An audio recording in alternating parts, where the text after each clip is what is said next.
Unless you are watching this video from Syria, it's fair to say that no matter how bad the situation in your country, Venezuela is doing worse. As of 2015, they are experiencing more inflation than any other country in the entire world. Furthermore, their capital, Caracas, is currently ranked as being the world's most violent city, beating out other famously violent cities in both Mexico and Colombia.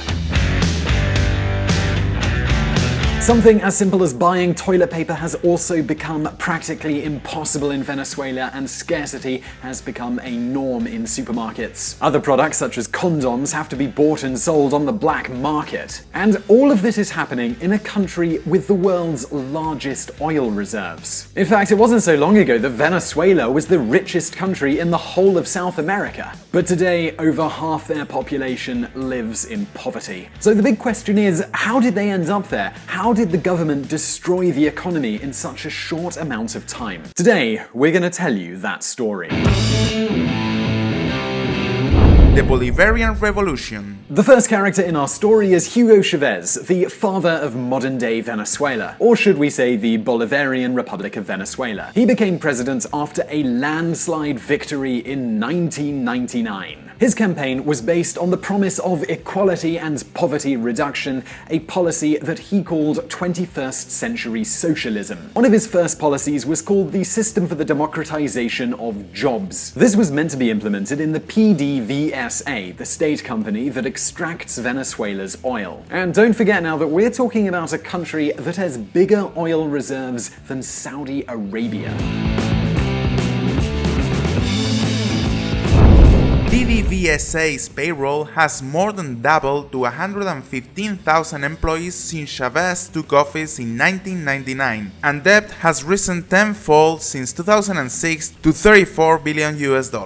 This was pretty big news considering the PDVSA is the largest company in South America. Nevertheless, Venezuela kept producing the same number of barrels per year. This means that the staff increase had nothing to do with corporate reasons, but rather political ones. In fact, this job democratization was a way to employ all of the unemployed Venezuelans. The same thing happened in the government. During the Chavez administration, public spending tripled.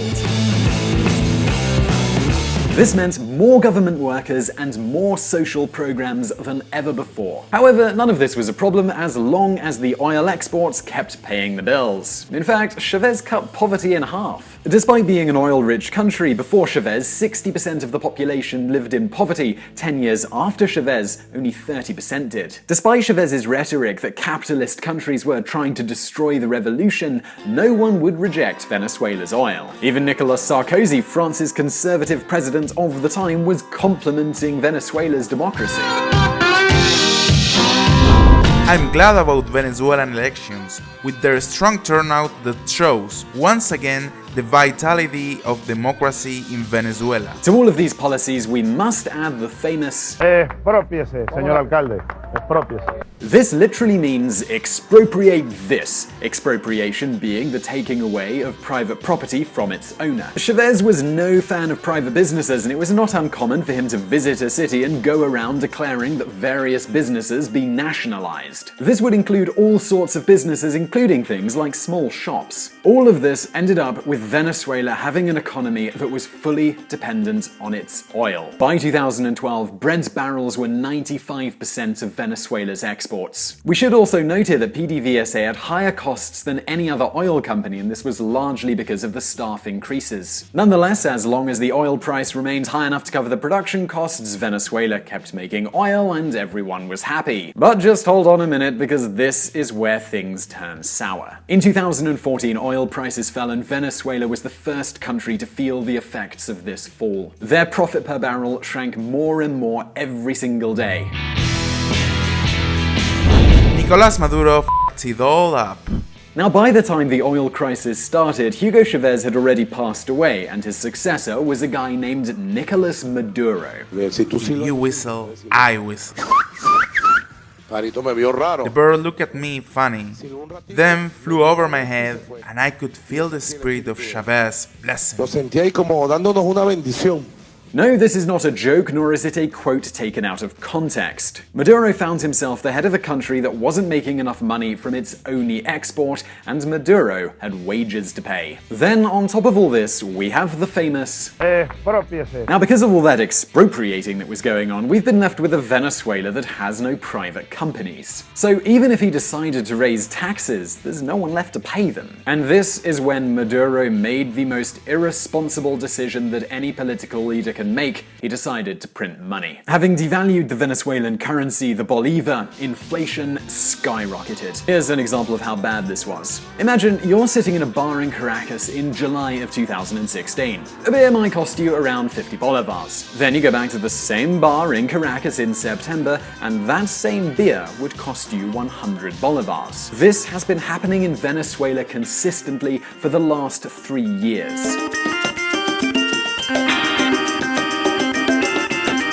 Obviously, this had the effect of destroying all of the poverty reduction measures that Chavez had implemented. Oh, and believe me, it gets worse from here. Just when things were looking really terrible, Maduro decided to demonstrate just how much worse they can get. Nuevo instrumento legal. The new tool to finish with the price increases will be the creation of the maximum sales price. Precio máximo de venta al público. According to Maduro, the hyperinflation was caused by those evil capitalists who wanted to destroy Venezuela. So the logical solution, of course, was to fight them. So you're probably wondering right now what exactly the outcome of all of this is. Well, this time, let's imagine that you own a butcher's shop in the beautiful city of Maracaibo. You buy meat from a Colombian farmer and you pay with US dollars. For example, let's say that a pound of beef costs you $10. The Venezuelan central bank has an official exchange rate of 10 bolivars to $1 US. But no one's gonna sell you dollars at that price because the market price is way higher. This means that if you want to buy beef from your Colombian producer, you're going to have to pay the price set by the market. This is the equivalent of 10,000 bolivars per $10. Alright, fine, but then you go back to your shop and you want to sell this pound of beef that you've bought. But then you find out that the government has set a maximum sale price of 1,000 bolivars, which is 10 times less than what you paid. So now you've got two options. You can 1. Close up your shop, or 2. Sell your meat on the black market. Now, some of you might be wondering, why do they have to buy foreign meat? Why can't they just buy meat that was made inside Venezuela? The answer is that whatever product you buy, it's going to require something that is made outside of the country that you bought the product in. For example, if you want to grow wheat, you're going to need a tractor which is manufactured somewhere else, and you might find that even the seeds or the fertilizer are also made in a different country. One way or another, there is no country on earth that is capable of producing all that they consume. Not even the United States. Oh, and don't forget now that Venezuela based their entire economy on the export of oil, and today, still, that's not going so well. Venezuelan oil has become so expensive that they'd rather buy it from external sources than even use their own oil.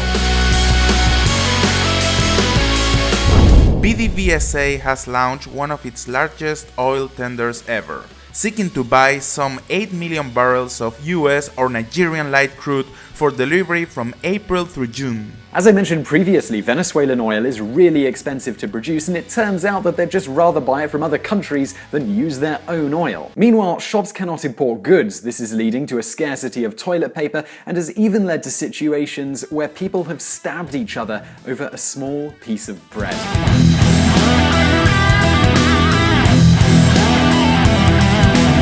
So now that we've given you the rundown on Venezuela, we'd love to know what you think. Do you think Maduro will be able to pull his country out of collapse? Do you see there's an alternative for him to pursue? We'd love to know your opinion. Just let us know in the comments below. And do not forget that we upload brand new videos every Monday and Thursday, and if you want to get notified about those, please do subscribe to this channel. Also, if you enjoyed this video, please do hit that thumbs up button below, and I'll see you next time.